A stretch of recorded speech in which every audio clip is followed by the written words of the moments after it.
Então, o pedido especial de vídeo do Patreon deste mês foi um histórico de porta-aviões até o USS Nimitz. Obviamente não vou conseguir fazer tudo isso de uma vez, mas acho que este é, portanto, o início de uma série um tanto longa, algo semelhante à origem e desenvolvimento dos destroyers, dos quais fizemos 2 de 3 sessões até agora. Então, com isso dito, vamos prosseguir com a parte inicial da história dos porta-aviões. O uso de navios como plataformas para guerra aérea ou reconhecimento não era uma novidade por volta da época da Primeira Guerra Mundial, que é quando a maioria das pessoas pensa no porta-aviões como se desenvolvendo inicialmente. O uso de embarcações para esse propósito remonta a bastante tempo, com alguns esforços até mesmo no início do século XIX, com o uso de pipas para soltar mensagens de propaganda e mais tarde para lançar vários balões incendiários que tecnicamente poderiam ser considerados o primeiro ataque aéreo do mundo. Nesse sentido, portanto, o primeiro ataque aéreo naval do mundo poderia ser considerado como tendo sido lançado pelo navio da Marinha Austríaca Seiner Majestat Schiff Vulcano, que lançou uma série de ataques com balões incendiários em Veneza e conseguiu pousar uma bomba na cidade. À medida que os balões se tornavam cada vez mais comuns para fins de observação na segunda metade do século XIX, o uso de navios para esse propósito se tornava cada vez mais comum, com os americanos liderando o caminho, com uma pequena barcaça usada para rebocar balões de observação do Exército da União. Na Guerra Civil Americana, descobriu-se que operar no interior profundo dos Estados Unidos era muito mais fácil transportar o balão, seus geradores de gás, cordas, tripulação, etc., por navio do que tentar transportar tudo pelo terreno bastante inóspito, que ainda caracterizava grandes partes do continente americano. Embora esses navios transportadores de balões tenham visto seu auge no final do século XIX e no início do século XX como postos de observação móveis e imóveis, dando aos seus navios com os quais estavam trabalhando uma linha de visão significativamente maior, eles geralmente tendiam a ser descomissionados ou convertidos para outros usos até o final da Primeira Guerra Mundial, embora veríamos um breve ressurgimento na Segunda Guerra Mundial, apoiando dirigíveis e balões em funções anti-submarino e anti-aéreas. À parte esses usos de navios para fins aéreos, os primeiros navios projetados para transportar aeronaves mais pesadas que o ar apareceram por volta de 1910. Nessa época, a maior parte do desenvolvimento foi conduzida surpreendentemente pela Marinha Francesa, juntamente com a Marinha Real, a Marinha Japonesa e a Marinha dos Estados Unidos da América, com algumas contribuições de outras marinhas. Esses primeiros navios eram porta-hidroaviões em vez do porta-aviões de convés plano mais convencional que podemos pensar hoje, e como tal eles tendiam a se parecer com navios de carga, às vezes com hangares no convés e às vezes com grandes escotilhas que levavam a um hangar dentro do casco, e os hidroaviões seriam içados para a água, onde realizariam suas próprias operações de decolagem e pouso antes de serem içados de volta para o navio.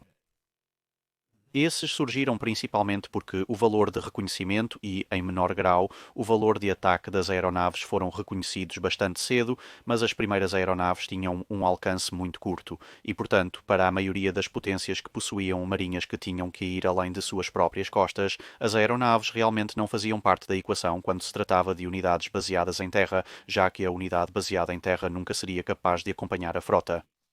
No entanto, o porta-hidroaviões oferecia a capacidade de levar aeronaves consigo e, assim, utilizar sua maior capacidade de reconhecimento onde quer que você estivesse no mundo. Esses primeiros porta-hidroaviões foram liderados pelo founder francês, depois o His Majesty's Ship Hermes, que era primeiro um cruzador protegido e depois convertido em um porta-hidroaviões na Marinha Real, o USS Mississippi na Marinha dos Estados Unidos da América e o Wakamiya na Marinha Japonesa. O início da Primeira Guerra Mundial logo depois veria o primeiro uso ofensivo de aeronaves lançadas de navios com o porta-hidroaviões japonês Wakamiya, realizando tecnicamente o primeiro ataque aéreo naval do mundo por uma aeronave mais pesada que o ar em setembro de 1914 durante o cerco de Tsingtao. Isso seria seguido 3 meses depois pela Marinha Real, enviando 3 porta-hidroaviões que eles haviam convertido de pequenos navios a vapor do Canal da Mancha para lançar um ataque de hidroavião na base Zeppelin em Cuxhaven, que, como os esforços japoneses, teve um sucesso misto. Outras operações por porta-hidroaviões foram principalmente realizadas pelos britânicos e, surpreendentemente, pelos russos durante a Primeira Guerra Mundial, mas, novamente, esses não são os porta-aviões que todos conhecemos e amamos. Isso é apenas o preliminar e isso nos traz até a gênese do verdadeiro porta-aviões de convés plano, que é o principal assunto deste vídeo, e de fato desta série de vídeos. Novamente, as primeiras ideias para um porta-aviões foram publicadas pelos franceses. Semelhante aos franceses liderando na frente do porta-aviões de hidroavião, especificamente em 1909. Este comentário bastante perspicaz foi feito por um inventor francês em um livro chamado L'Aviation Militaire.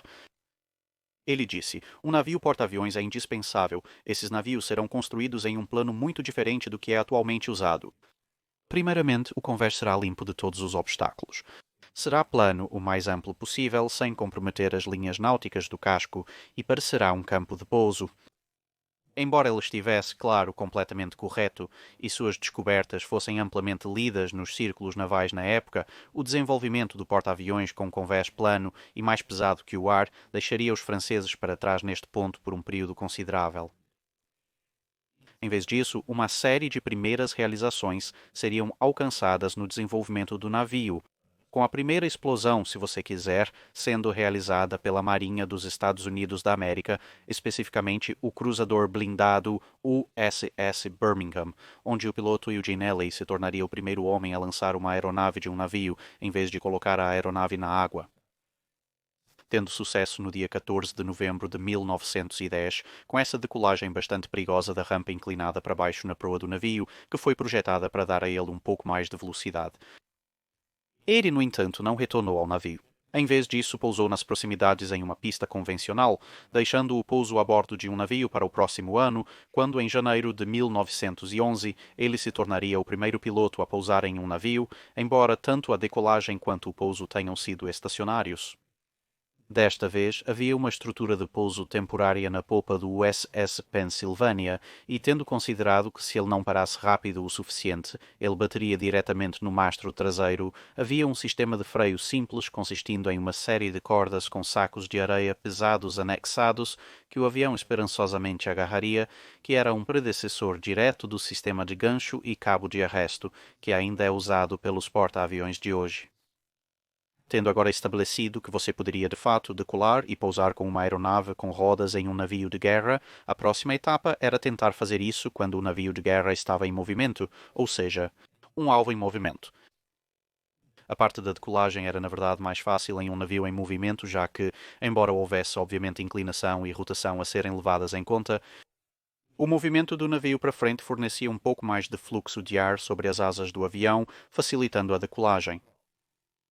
No entanto, pousar em um navio de guerra em movimento era um desafio maior, já que obviamente sua pista continuava se movendo para longe de você e também havia, neste ponto, a fumaça do funil do navio e a turbulência bastante interessante gerada pela superestrutura do navio para lidar.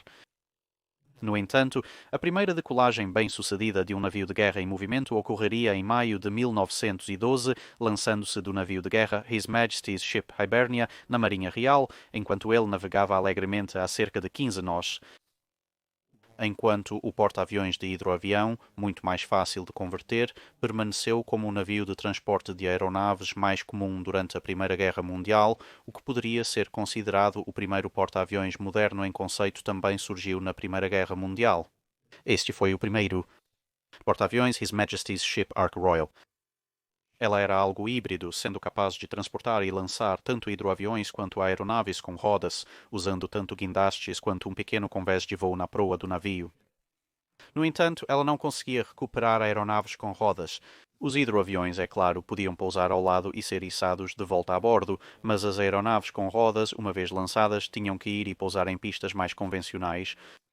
depois ser recuperadas de volta para o navio via guindaste e barcaça. Para uma embarcação tão antiga, ela teve uma carreira surpreendentemente longa, sobrevivendo em serviço ativo até a última parte da Segunda Guerra Mundial em vários papéis. No entanto, neste estágio inicial de desenvolvimento, ela participaria da Primeira Guerra Mundial, desenvolvendo uma série de perfis de missão que os porta-aviões posteriormente se tornariam bastante conhecidos, incluindo reconhecimento aéreo, patrulhas anti-submarino e até ataque naval quando tentou lançar uma missão de bombardeio contra o encouraçado ex-alemão Goebbels, além de realizar uma série de ataques a alvos terrestres. Durante a guerra, os britânicos foram praticamente a única marinha capaz de fazer avanços significativos na tecnologia de porta-aviões. Isso se deu por uma série de razões. Enquanto os japoneses tinham seu porta-aviões de hidroaviões, seu envolvimento geral na guerra naval de superfície era relativamente pequeno e com pouca ou nenhuma oposição aérea nas áreas em que estavam operando, o Wakamiya era perfeitamente utilizável. A marinha alemã, em teoria, tinha apoio de seu braço Zeppelin e, de qualquer forma, estava operando em distâncias relativamente curtas e tinha problemas muito maiores para se preocupar do que desviar dinheiro e um casco valioso para um tipo experimental de navio de guerra. Os franceses, é claro, estavam principalmente envolvidos com a guerra terrestre e por isso sua marinha foi amplamente negligenciada. Os russos estavam em uma situação semelhante e a marinha americana ainda estava incrivelmente apertada por dinheiro pelo Congresso e estava mais preocupada em tentar construir algum tipo de força para se manter atualizada com os últimos desenvolvimentos na tecnologia de navios de guerra. Isso deixou a Marinha Real como a única força com a necessidade de tal embarcação, o dinheiro para custeá-la e a tecnologia para implementá-la.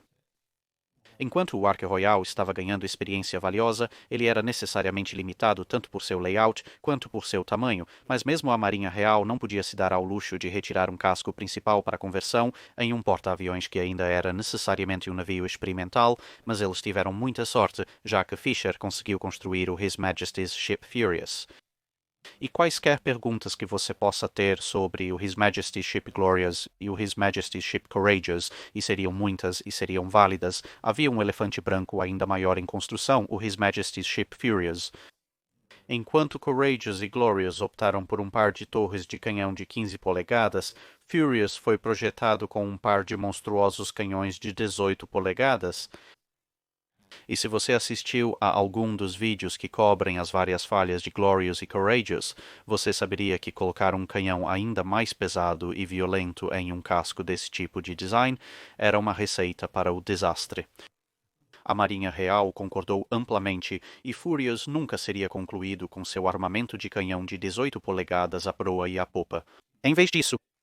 seria lançado e entraria em serviço com seu único canhão de 18 polegadas na popa, mas a parte dianteira do navio convertida para ter um grande convés de decolagem, tornando assim o Furious o porta-aviões mais fortemente armado para engajamentos de canhão de superfície na história do mundo. Nesta configuração, o Furious se tornaria o primeiro navio a receber um pouso bem-sucedido de uma aeronave enquanto o navio estava em movimento, já que o comandante do esquadrão Dunning do Serviço Aéreo da Marinha Real conseguiu realizar essa façanha no dia 2 de agosto de 1917. No entanto, estava cheio de riscos, pois ele tinha que voar ao lado do navio através da turbulência gerada pela superestrutura e pela chaminé, depois deslizar seu avião ao redor da frente do navio, contornando a superestrutura e então pousar em um pedaço muito curto de convés. O quão perigoso isso era ficou evidente 5 dias depois, quando Dunning tentou outro pouso, exceto que durante o deslizamento lateral o vento pegou sob sua asa portuária e virou a aeronave pela borda. Infelizmente, ele foi nocauteado no acidente e se afogou em seu cockpit. Com isso, ficando evidente que mesmo um piloto altamente habilidoso como Dunning não seria capaz de utilizar o convés frontal do Furious para fins de pouso, o navio foi levado de volta aos estaleiros e reconstruído com a remoção do canhão de 18 polegadas na popa e um convés de pouso separado instalado na parte de trás. Esses dois convéses estavam conectados por um par de rampas arqueadas que corriam em ambos os lados da superestrutura do navio e que poderiam, se você dobrasse as asas das aeronaves, permitir que as aeronaves fossem movidas do convés de pouso para o convés frontal, prontas para decolar. No entanto, embora este layout não fosse nem de longe tão perigoso quanto o primeiro, ainda havia um grande problema com a turbulência do vento sendo criada pelo ar, se movendo ao redor da superestrutura do navio e, claro, o fluxo de gases quentes de exaustão saindo da chaminé do navio, o que tornava o pouso uma experiência interessante, para dizer o mínimo. além do fato de que ambos os decks eram relativamente curtos e, portanto, só podiam operar biplanos leves, embora o deck traseiro também fosse considerado um local de pouso relativamente adequado para pequenos dirigíveis, como modelado aqui. Neste formato, o Furious foi capaz de lançar uma série de ataques aéreos, incluindo um relativamente bem-sucedido em outra base de Zeppelin alemã, desta vez em Tondern, quando os Sopwith Camels lançados do navio conseguiram destruir uma série de dirigíveis e balões, bem como seus hangares. No entanto, o Camel, sendo um caça relativamente pesado para a época, não conseguiu usar o convés traseiro para pousar e, portanto, o navio não conseguiu conduzir o espectro completo de operações de porta-aviões, com alguns dos aviões desviando para a Dinamarca e dois dos outros abandonando seus aviões ao lado do navio para serem recuperados sem o Camel. À medida que a Primeira Guerra Mundial chegava ao fim, era bastante óbvio que o porta-aviões era de fato uma parte útil da futura frota de batalha, e vários porta-aviões estavam em construção. Nenhum deles, no entanto, eram porta-aviões construídos com esse propósito, eram várias conversões. O principal entre eles era o His Majesty's Ship Argus, o primeiro navio a ter um convés plano de comprimento total, que foi convertido de um transatlântico. Os dados coletados deste navio foram usados em parte no design para a conversão do antigo navio de guerra chileno Elmarent Cochrane, agora His Majesty's Ship Eagle, já que ele também foi convertido em um porta-aviões. Inicialmente, ao contrário do Argus, que não tinha nenhuma superestrutura, o Eagle foi projetado para ter duas ilhas, uma de cada lado do convés de voo, mas após a revisão dos dados fornecidos pelos testes de voo do Argus, a ilha do lado do porto foi eliminada, e assim o Eagle teria apenas uma ilha a estibordo, estabelecendo uma tendência que continuaria até hoje. Essa foi uma inovação bastante importante, pois com base nos dados do His Majesty's Ship Furious e His Majesty's Ship Argus, notou-se que na maioria das vezes, quando os pilotos abortavam o pouso, eles tendiam a virar à esquerda por vários motivos humanos. E esse foi o principal fator para a remoção da Ilha do Porto em oposição à ilha a estibordo. Também, em 1918, começou o trabalho no primeiro porta-aviões construído para esse fim, em oposição a uma conversão, com a colocação da quilha do His Majesty's Ship Hermes. Porta-aviões em várias nações agora começaram a seguir rapidamente, com o porta-aviões japonês Hoshio sendo construído no ano seguinte, sendo também o primeiro porta-aviões construído especificamente para esse fim pela Marinha Japonesa. Em 1920, os Estados Unidos da América iniciariam sua frota de porta-aviões com a conversão do Collier USS Jupiter para o porta-aviões USS Langley. E finalmente o Furious, tendo prestado bons serviços e dados até então, foi levado em consideração em 1921 para a remoção da superestrutura e chaminé e a instalação de seu próprio convés de voo contínuo. Neste ponto, parecia que a Marinha Real iria manter uma vantagem substancial na tecnologia de porta-aviões, já que a maioria dos porta-aviões sendo construídos, que para ser justo incluíam o Hermes, giravam em torno da marca de deslocamento de 10.000 toneladas, mais ou menos algumas milhares de toneladas, e com um comprimento entre 550 e 600 pés geralmente. As únicas exceções a isso foram o His Majesty's Ship Eagle, convertido, como dissemos antes, de um navio de guerra, que pesava pouco mais de 20.000 toneladas e tinha 667 pés de comprimento, que era um pouco maior, e no topo da tabela estava, claro, o His Majesty's Ship Furious, que era um pouco mais pesado, com 22.500 toneladas e tinha bem mais de 700 pés de comprimento, dando à Marinha Real os dois maiores porta-aviões do mundo por uma margem considerável.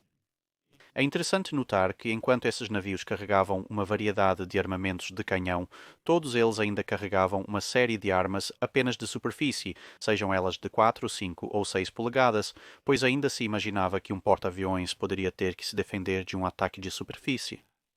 Isso foi a tal ponto que alguns dos porta-aviões da época tinham canhões de ação de superfície, mas não tinham canhões antiaéreos, o que parece um tanto paradoxal dado o seu papel, embora deva ser dito que a maioria deles tinha algum tipo de defesa antiaérea. Vários experimentos ainda estavam em andamento para descobrir exatamente como um porta-aviões deveria funcionar com navios como Langley, Argus e Furious, uma vez que haviam sido concluídos como um porta-aviões de convés completo, não tinham superestrutura acima do convés de voo, enquanto outros porta-aviões como Hermes, Eagle e Hosho, quando concluídos, todos tinham ilhas do lado estibordo. O equipamento de parada existia, embora com os porta-aviões de comprimento total agora disponíveis, isso não fosse tão necessário para garantir que a aeronave parasse, pois as velocidades e pesos de pouso das aeronaves ainda eram bastante baixos neste período, tinha mais a ver com garantir que a aeronave não desviasse para o lado. Várias outras características também estavam sendo testadas, como proas abertas versus proas fechadas de furacão, se servia ou não algum propósito útil ter o convés inclinado como o Furious, quando o comissionado tinha um convés que se inclinava suavemente para cima na seção de popa e suavemente para baixo para a seção de proa. A ideia era que uma aeronave que estava pousando estaria pousando em uma subida e, portanto, desaceleraria mais rápido, enquanto uma aeronave que estava decolando rolaria ladeira abaixo e, portanto, ganharia um pouco mais de velocidade antes de passar pela frente. No His Majesty's Ship Furious, o maior dos porta-aviões pré-tratado de Washington, duas características adicionais estavam sendo testadas. Uma era o convés de voo secundário, pois o porta-aviões era longo o suficiente para que você pudesse abrir o convés do hangar na frente para permitir que aeronaves mais leves, como caças, decolassem diretamente de lá, o que teoricamente dobrava sua capacidade de lançamento. O convés de voo principal terminava em uma forma elíptica incomum e distintiva com bordas muito arredondadas. Isso foi resultado de testes em túnel de vento que sugeriram que essa forma particular minimizaria a turbulência em comparação com um convés de borda plana ou os convéses mais pontiagudos que se alinhavam com a forma da proa do navio que apareceriam em muitos outros porta-aviões nesse período. Mas à medida que a década de 1920 começava, uma grande mudança estava chegando ao mundo dos porta-aviões na forma do Tratado Naval de Washington. Embora o Tratado Naval de Washington tenha sido projetado principalmente para regular as frotas baseadas em armas de superfície das várias nações participantes, especialmente quando se tratava de coisas como o quão grande um navio de guerra deveria ser e quão grandes deveriam ser suas armas, também previa regulamentos sobre porta-aviões limitando seu deslocamento, excluindo uma série de possíveis conversões negociadas e também estabelecendo um limite máximo no deslocamento total da frota de porta-aviões de cada nação, dentro do qual, é claro, eles poderiam construir quantos porta-aviões quisessem. O limite de deslocamento em 27 mil toneladas, no entanto, era consideravelmente maior do que até mesmo o His Majesty's Ship Furious. Também limitou os porta-aviões a não mais do que 10 armas pesadas de um calibre máximo de 8 polegadas, descartando assim o conceito de porta-aviões de batalha, mas também continha uma série de cláusulas reveladoras. Por exemplo, o porta-aviões também foi definido por um limite inferior de deslocamento de 10 mil toneladas, o que significava que os porta-aviões de 10 mil toneladas e abaixo que estavam atualmente em serviço não contavam realmente para o tratado, e qualquer porta-aviões que estava então em serviço ou em construção foi declarado como um experimento e não contava para o deslocamento total do porta-aviões. Havia uma cláusula adicional que seria a maior mudança na construção de porta-aviões na época, que era que cada signatário poderia levar 2 cascos de navios capitais existentes para conversão em porta-aviões, e com estes o limite de deslocamento seria elevado para 33 mil toneladas. Com vários grandes navios de guerra sendo construídos na época e agora tendo que ser cancelados, essa cláusula foi inserida principalmente a pedido da delegação dos Estados Unidos da América, que tinha uma série de cruzadores de batalha da classe Lexington quase concluídos, apoiados pelos japoneses, que também tinham os grandes cruzadores de batalha da classe Amagi em construção. Os britânicos, em teoria, também poderiam ter levado 2 de seus cruzadores de batalha da classe G3 para conversão, mas como esses navios mal haviam começado, enquanto os Amagis e os Lexingtons estavam um pouco mais avançados, eles realmente não sentiam vontade de passar pelo gasto de construir esses cascos de navios colossais. Enquanto o casco do Amagi seria bastante danificado em um terremoto e, portanto, precisaria ser descartado, seu navio irmão Akagi continuaria o processo de conversão, com o casco do navio de guerra da classe Tosa, Kaga, sendo substituído por Amagi no processo de conversão para porta-aviões. Isso daria aos japoneses 2 porta-aviões de frota muito diferentes, embora ambos fossem de tamanho considerável em oposição aos americanos, que conseguiram pegar os 2 cruzadores de batalha mais avançados da classe Lexington, Lexington e Saratoga e começar a trabalhar para transformá-los em um par de porta-aviões navio-irmão. Os britânicos, em vez disso, levariam as meias-irmãs de Furies, Glorious e Courageous para conversão, embora individualmente esses navios deslocassem consideravelmente menos do que um Lexington ou um Amagi, eles ainda eram de um tamanho bastante considerável. Os franceses também conseguiram obter um porta-aviões disso com o encouraçado da classe Normandy, Hull Byrne, sendo convertido em um porta-aviões de frota, mas para ser perfeitamente honesto, quanto menos se falar sobre isso, melhor. Embora esses novos porta-aviões maiores fossem de tamanho considerável, eles não chegavam nem perto de usar o deslocamento total atribuído a cada nação no Tratado Naval de Washington, e assim os projetos começariam em meados a final dos anos 1920 para mais porta-aviões para usar esse deslocamento, mas vamos olhar para esses um pouco mais tarde. Mas agora, a era do porta-aviões de frota de tamanho completo havia chegado. Embora eu tenha dito que todos eram conversões, os porta-aviões construídos para esse fim agora eram unidades de segunda linha, pois eram menores, mais lentos e tinham capacidade para significativamente menos aeronaves. Enquanto esse trabalho de conversão estava acontecendo, o porta-aviões japonês Hoshio teve sua pequena ilha de estibordo removida, tornando-se um porta-aviões de convés nivelado em vez disso. Às vezes há um pouco de discordância sobre o que constitui o primeiro porta-aviões construído para esse fim no mundo, com argumentos entre Hermes e Hoshio indo e voltando. Para ser honesto, a resposta poderia ser interpretada de qualquer maneira. Hoshio foi o primeiro porta-aviões construído para esse fim a ser comissionado, entrando em serviço em dezembro de 1922. No entanto, Hermes foi o primeiro a ser projetado e estabelecido, já que Hermes foi estabelecido em 1918 e Hoshio em 1919, como já abordamos, mas a construção de Hermes foi repetidamente atrasada pela Marinha Real, querendo ver qual seria o resultado dos testes com His Majesty's Ship Argus e His Majesty's Ship Eagle, e assim ela só seria comissionada em fevereiro de 1924. De qualquer forma, essa onda de conversões empurrou os Estados Unidos de muito para o segundo plano, sendo o único dos três poderes do Tratado Naval de Washington a entrar no referido tratado sem um porta-aviões construído para esse fim, seja em serviço ou em construção, até ter, argumentavelmente, os porta-aviões mais poderosos do mundo. Embora o Akigi japonês seja um segundo colocado próximo, o simples fato é que, graças à pura insanidade do design da classe Lexington como cruzadores de batalha, eles realmente fizeram 4 porta-aviões bastante bons, sendo incrivelmente longos, incrivelmente rápidos, e a proteção leve e outras construções que provavelmente os teriam condenado a uma curta e ardente batalha de cruzadores de Ender eram perfeitamente adequadas para um porta-aviões. De fato, o único ponto negativo importante que você poderia apontar em Lexington e Saratoga nesse momento era o fato de que eles tinham um armamento significativo de canhões de 8 polegadas, que estava bem no limite das permissões do Tratado Naval de Washington e, realisticamente, usava muito peso, que provavelmente poderia ter sido melhor utilizado em outro lugar. Carga sofreu por ser um encouraçado convertido, muito parecido com o His Majesty's Ship Eagle, e, portanto, tinha uma velocidade significativamente menor do que Akagi, Lexington, Saratoga, Courageous, Glorious ou Furious.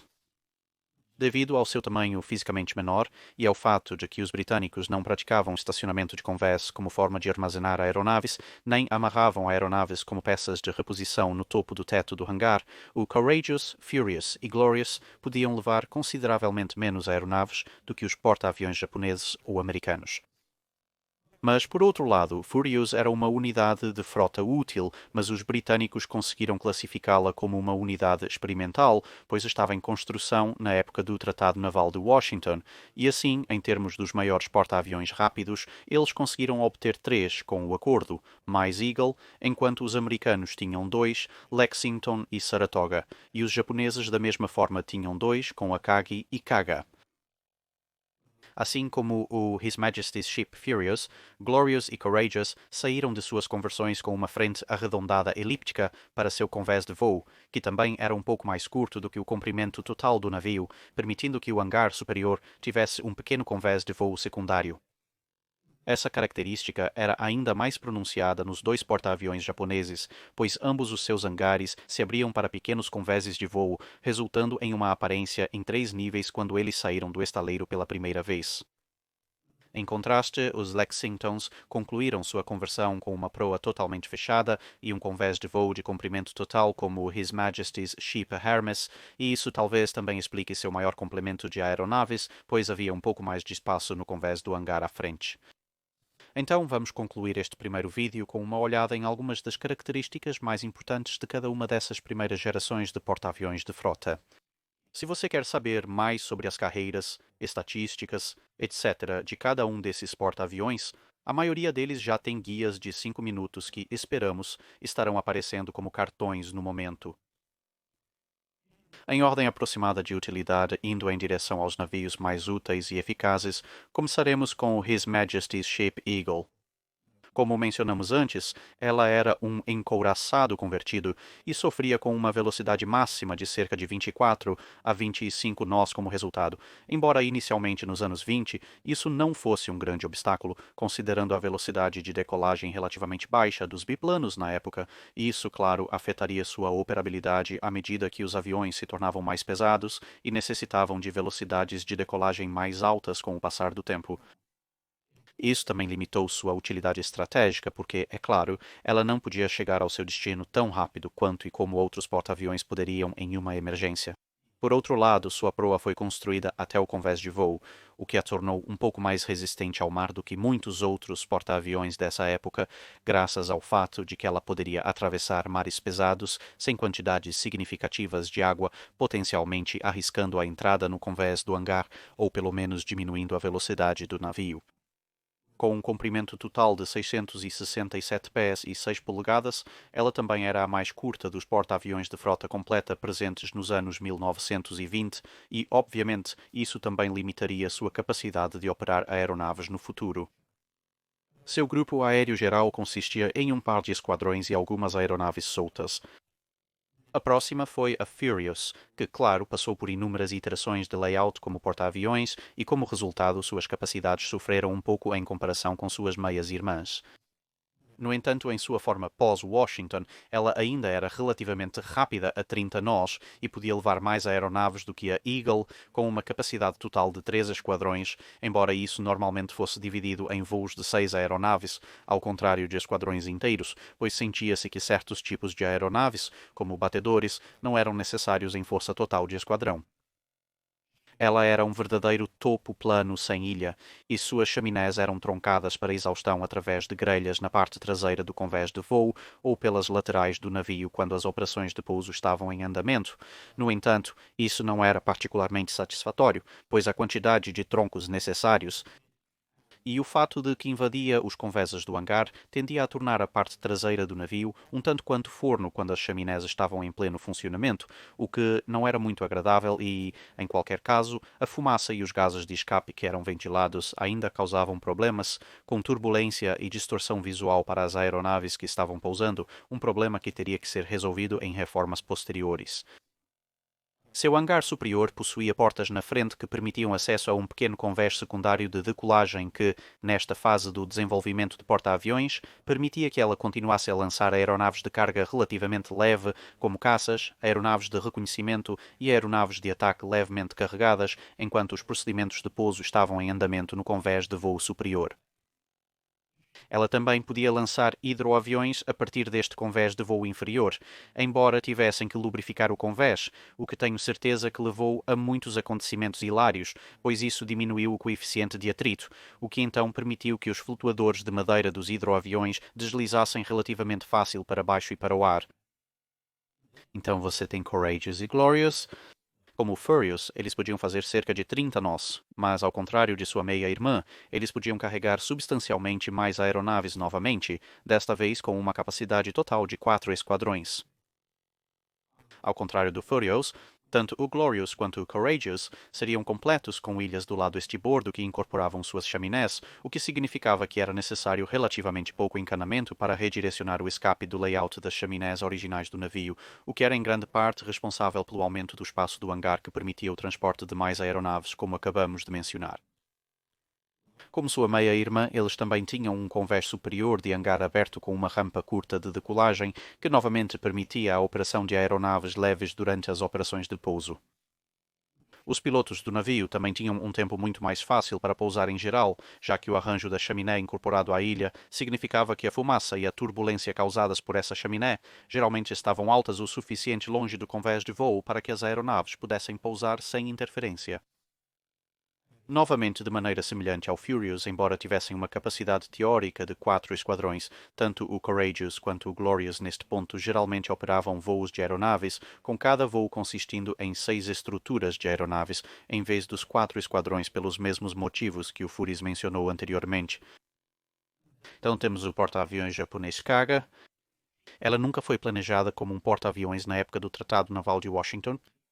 Em vez disso, os japoneses deveriam converter os cascos dos cruzadores de batalha Amagi e Akagi.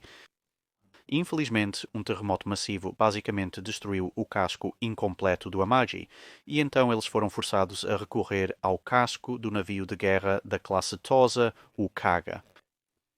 Isso resultou em uma série de limitações, razão pela qual Kaga aparece nesta lista antes de Akagi, como o fato de que, sendo um casco de ex-navio de guerra, apesar da velocidade original mais alta da classe Tosa em comparação com a classe Almirante Latori que havia sido usada para construir o His Majesty's Ship Eagle, ela ainda estava limitada a cerca de 28 nós, mesmo após o processo de alívio que necessariamente vem da remoção de torres blindadas pesadas, barbetas e cintos de armadura principais. De todos os porta-aviões não britânicos, Kaga era o mais parecido com o Furious ao ser concluído, sem ilha e com um enorme tronco levando a fumaça de sua chaminé para longe do local original de suas chaminés planejadas.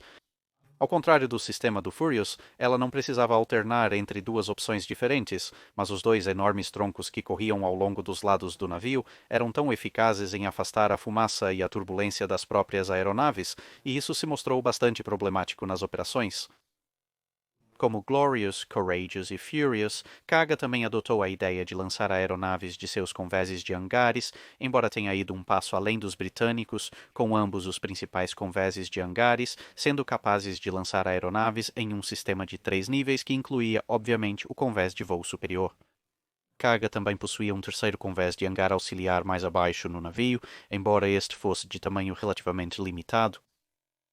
Ao contrário dos navios britânicos, no entanto, a frente de seus vários convéses de voo não era elíptica e arredondada para diminuir a turbulência, pois não parece que essa abordagem distintiva de vários níveis para os convéses de voo fosse de alguma forma uma forma de polinização cruzada, mas sim um exemplo de evolução convergente no design de navios.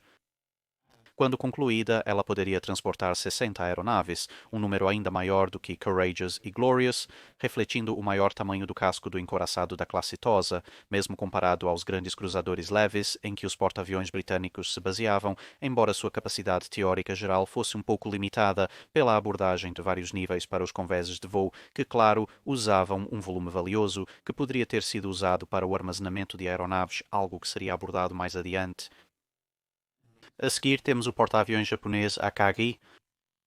Graças a ser um cruzador de batalha convertido da classe Amagi, ela era ainda mais longa que Kaga e, por ser um cruzador de batalha, tinha muito mais potência de motor para começar, tornando-a a mais rápida de todos os porta-aviões que consideramos até agora.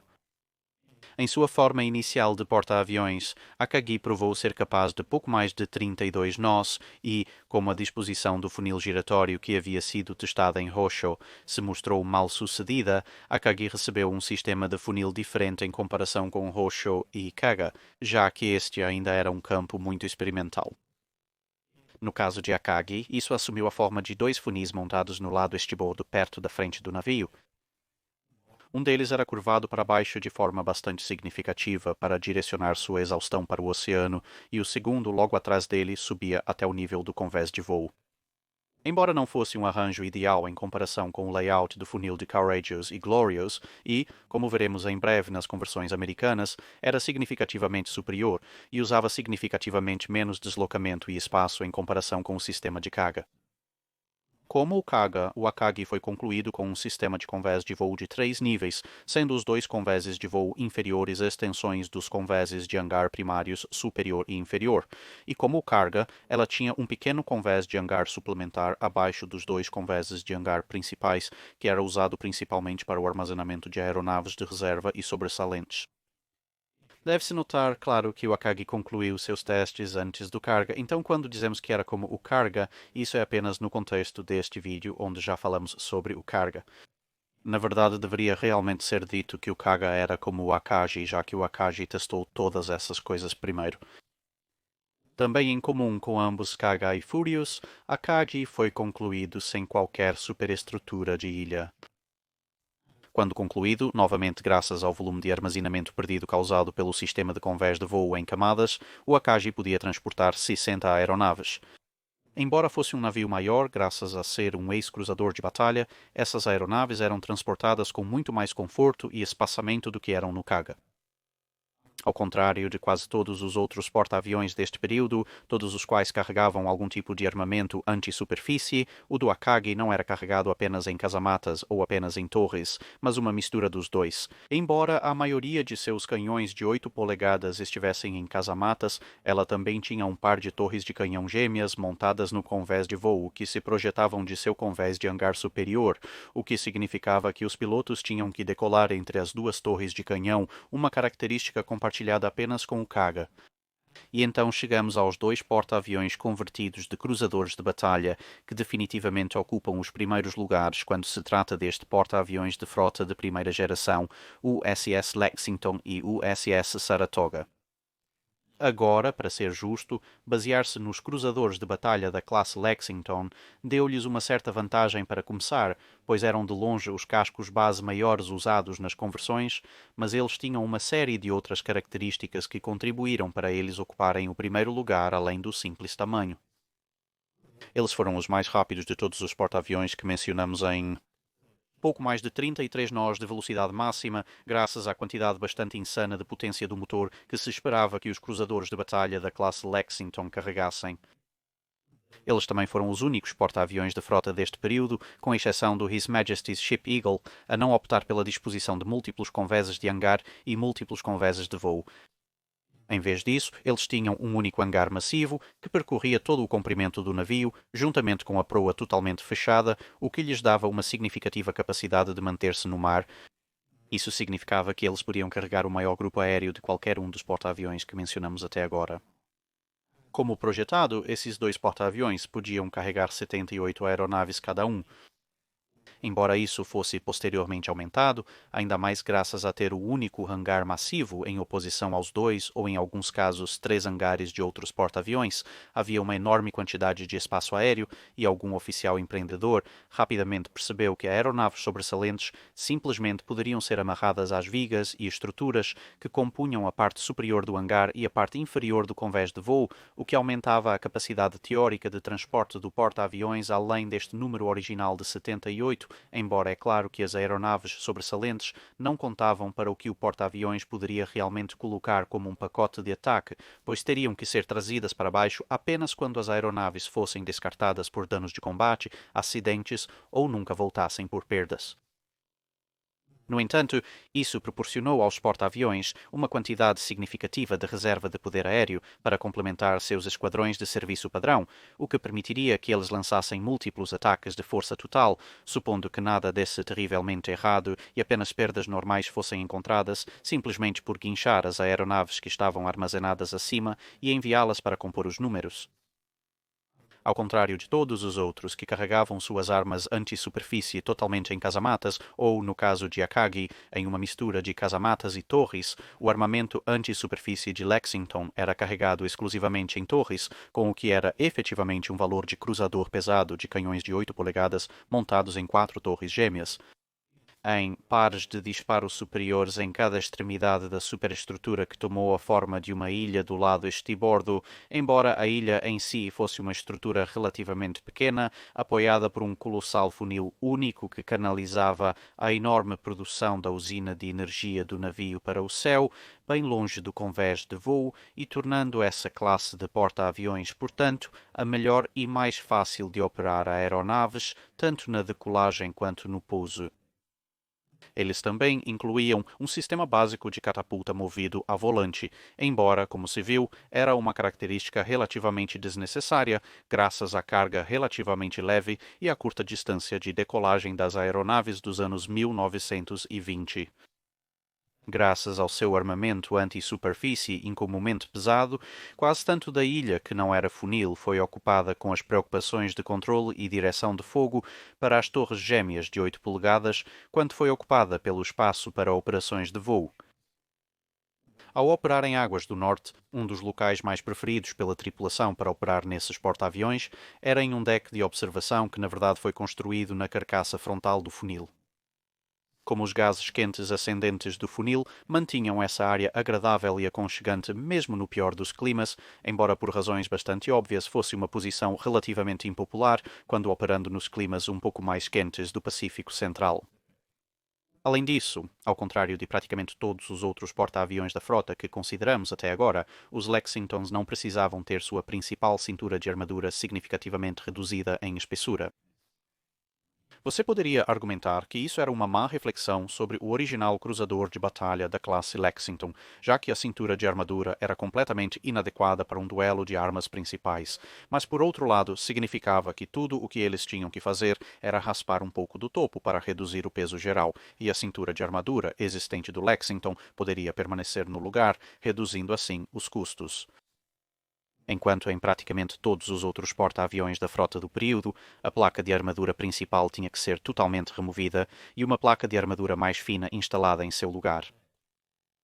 No geral, então, as forças de porta-aviões da frota deixadas para as três principais marinhas como resultado do Tratado Naval de Washington eram um grupo um tanto eclético com uma variedade de capacidades.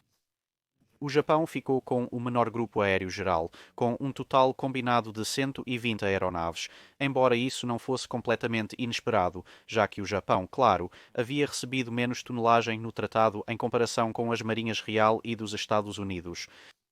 Claro que vale a pena repetir que estamos falando apenas de porta-aviões de frota nesta comparação, então não estamos incluindo Hoshio, Hermes, Langley e Argus neste cálculo. Curiosamente, em grande parte graças ao fato de terem conseguido encaixar Furious e Eagle na categoria experimental que, portanto, não precisava ser contada, os britânicos, na verdade, tinham o maior grupo de ataque de porta-aviões disponível, com um total combinado de 162 aeronaves disponíveis, em comparação com as 156 aeronaves disponíveis nos dois porta-aviões de frota americanos. Os britânicos também tinham o maior número de cascos disponíveis, já que tanto os japoneses quanto os americanos tinham 2 porta-aviões de frota cada, enquanto os britânicos ficaram com os 2 da classe Courageous, mais o Furious e, claro, o Eagle. Mas, claro, como pode ser adivinhado pelo fato de terem o dobro do número de cascos em comparação com a Marinha dos Estados Unidos, mas apenas 6 aeronaves a mais em seu pacote de ataque combinado, individualmente cada porta-aviões da Marinha Real era significativamente mais fraco em termos de poder de ataque geral, e claro, com aqueles canhões de 8 polegadas nos Lexingtons, também na capacidade de combate anti-superfície. Além da liderança técnica geral que a Marinha Real inicialmente detinha, graças ao desenvolvimento da tecnologia de porta-aviões por muito mais tempo, a única outra vantagem dessa abordagem de múltiplos cascos da Marinha Real era o fato de que ela poderia ter um porta-aviões em mais lugares do que as outras duas potências, mas no final, se você vai aparecer em um único local com um porta-aviões, um Lexington era de longe a unidade mais capaz com a qual você poderia aparecer. Claro que este era o amanhecer do porta-aviões de frota e, portanto, cada um desses navios vinha com vários defeitos e problemas que precisavam ser corrigidos por modernizações e reformas nos próximos anos, bem como, obviamente, as táticas de porta-aviões de cada nação precisavam ser desenvolvidas. Mas isso é assunto para outro vídeo. O próximo vídeo abordará as lições aprendidas, modernizações e reformas inerentes aos porta-aviões que discutimos neste vídeo e então analisaremos o programa de construção de porta-aviões dos anos 1930 implementado pelas três nações.